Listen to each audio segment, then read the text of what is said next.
Okay, so today we're going to have a look at transport tissues, the difference between tissues and cells. What do we call the cells? What do we call the tissues? What do you need to refer to in your exam? So we're going to have a closer look at xylem and phloem. Now, we're going to have a look at the features of xylem and phloem, and I'm also going to point out the adaptations because there is a slight difference. So we're also going to talk today about xylem and phloem as a tissue.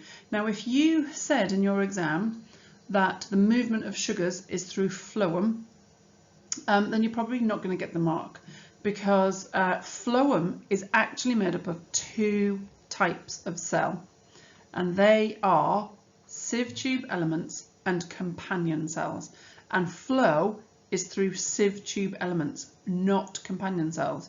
So if you say sugars move up and down the plant in phloem, at A level you're not going to get that mark. They move up and down in sieve tube elements, which is part of phloem.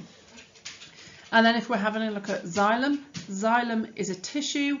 Xylem elements or xylem vessel elements are the cells, and they are lignified, and we're going to have a look at that lignin and the patterns of lignin as well. So xylem and phloem are tissues.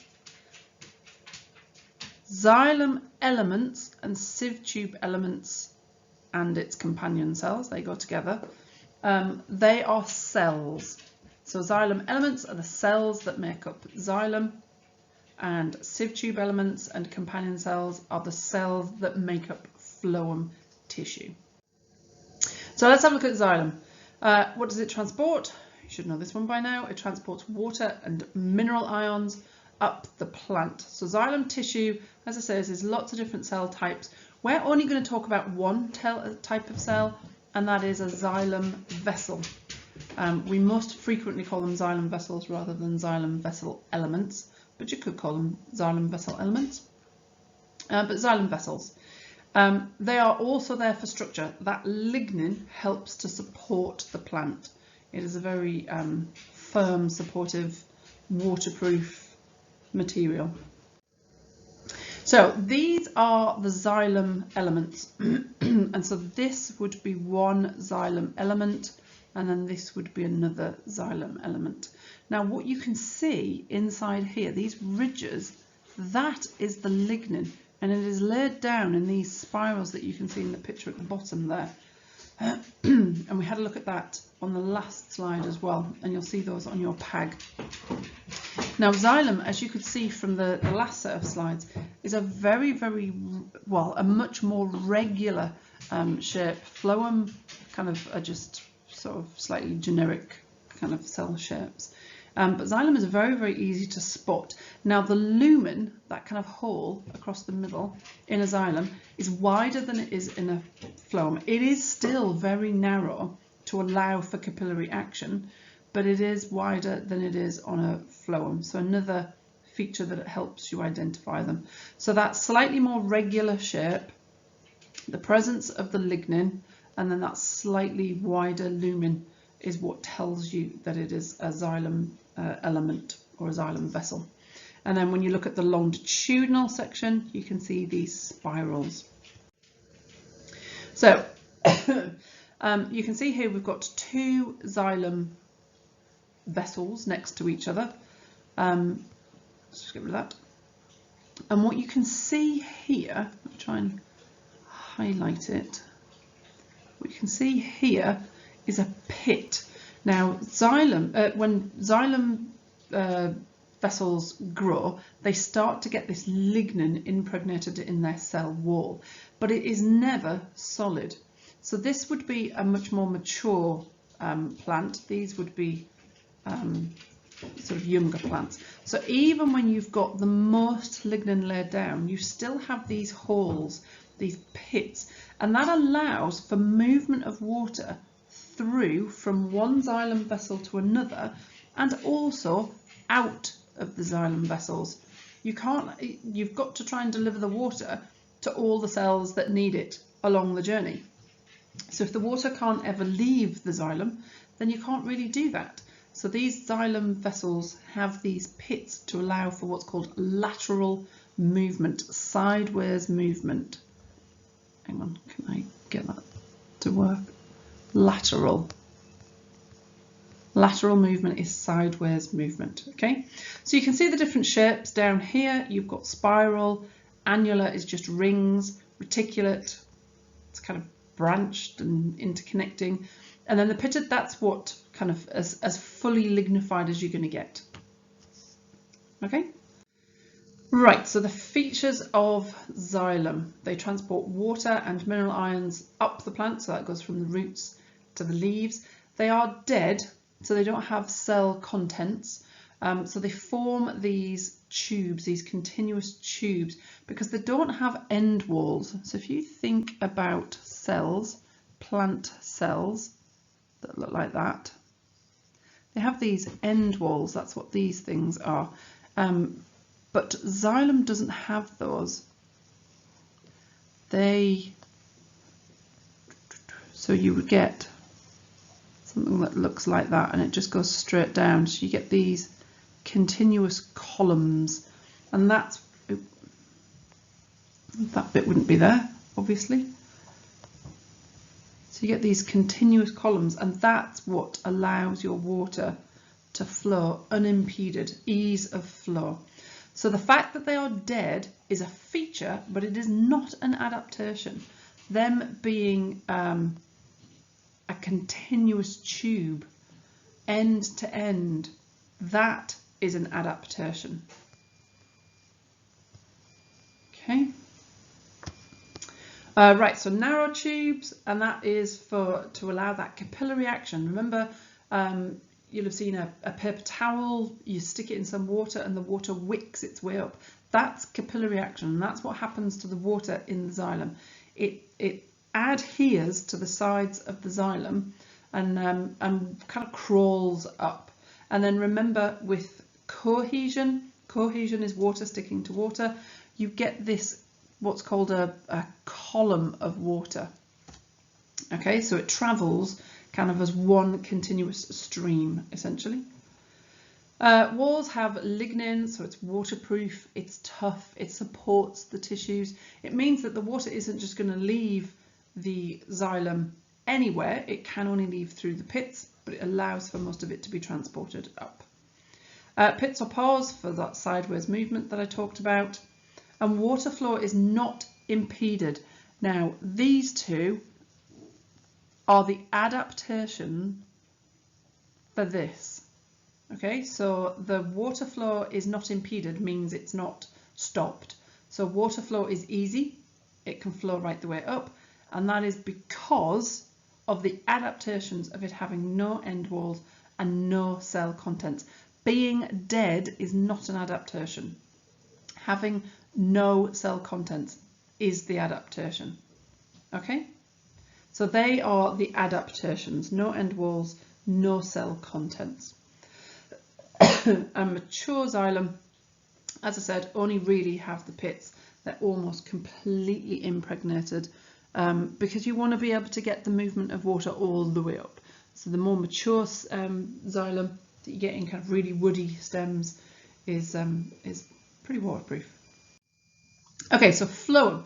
Phloem looks very, very different, and phloem is very, very different.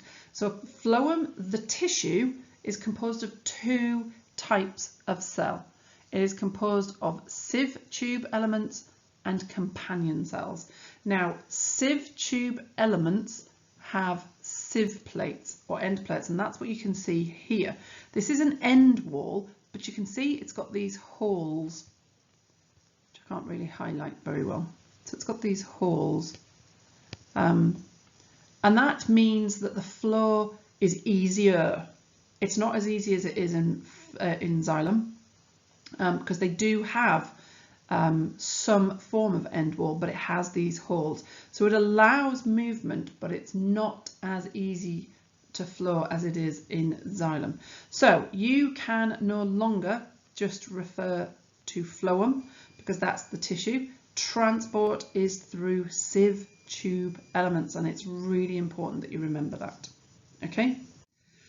So you can see here you've got a sieve tube element, that's that bit there, and then this is its companion cell. So you can see the sieve tube element there and the companion cell there. Now the sieve tube element, as you can see in this one, has little cell contents. It has a thin bit of cytoplasm, and they've tried to kind of add it here. This would be the thin bit of cytoplasm. So you cannot say that sieve tube elements are empty. They are not empty. They have a thin stream of cytoplasm. Okay? The companion cells do all the work for sieve tube elements. Sieve tube elements are living tissues. So they have to have these companion cells because the companion cells have the nucleus and allow these two things together to do their job, which is the transport of sugars. Okay, so here and here you can see those end plates, those sieve end plates with all of these pores. Okay, so they are not empty, they have contents, but they have little contents, and they have these perforated, these end walls with pits or pores, holes in them, to allow for ease of flow. So it flows better than it would from one cell to another if they had end walls, obviously. So they have these holes to allow flow from one cell to another, but they are living, so they're not empty. But they do still form a continuous tube. So you can see here you've got this, if I can get my pen to work, you've got this continuous tube that allows the flow of these sugars through the plant, okay, or upwards. Okay, right, so features of phloem, composed of sieve tube elements and companion cells. Sieve tube elements transport assimilates. Now that is a good word, it's a good key word. Assimilates is the word we use for sucrose, amino acids, lipids, things that the plant wants to transport. So things that have been assimilated, things that have been kind of made by the plant. Now, transport in phloem is sucrose, not glucose. The plant makes glucose in the leaves, but very quickly converts it to sucrose for transport because sucrose is less metabolically active. It's not going to affect the water potential as much, it's not as reactive, and so it's safer to transport. And then obviously if it wants to store the sucrose, it can convert it into starch.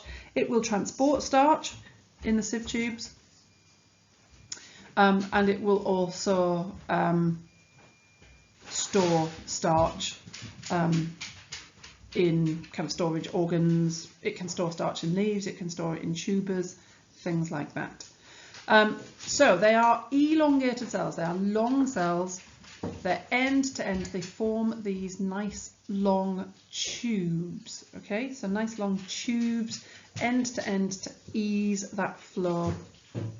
Very little cytoplasm, so you don't get problems with it moving, with the movement of the fluid. No nucleus, so that's what the job, what the companion cell has. It has a nucleus. That's just my dog barking. So it has a nucleus, so that you, the sieve tube elements don't have a nucleus. The companion cells do. Sieve tube elements, you want this nice ease of flow, so it doesn't have very many cell contents. It doesn't have organelles, doesn't have a nucleus, only has a little bit of cytoplasm. The companion cells have everything that you would find in a cell. Lots of mitochondria, and we'll see why later, but lots of mitochondria, nuclei, all that kind of stuff. Perforated end walls allow that flap to sap to flow, and then the companion cells, as I say, carry out all of those processes that a cell would normally carry out. My dog is driving me insane. Hopefully he stopped. Right, so there is a little quick quiz here that you can have a go at. Pretty sure it does give you the answers. So so pause it and have a go at each question as it comes up. So what are the transport vessels in mammals? What are they in plants? Do both have a transport medium? draw a table and you can compare the similarities and differences between phloem and xylem. So the transport vessels in mammals, that would be arteries, capillaries and veins, or if you're going to get very specific, arteries, arterioles, capillaries, venules and veins. What are they in plants? Well, the tissues would be phloem and xylem. The vessels would be sieve tube elements and xylem vessels. Do both have a transport medium? Yes, they do. There's plasma in blood that helps carry the cells and the dissolved substances. And both xylem and phloem have water. So water is water and mineral ions in the xylem. The phloem, it is a water base to it. The sugars are dissolved in water and that's what helps to actually move them. So they both do still have a transport medium. So similarities and differences will also be tested in your standard assessment task, which is in your book and you will be doing. Right, so as it says there, your standard assessment task, I will put it on the Google Classroom to do it as well, and I'll release the mark scheme a little bit later. Okay.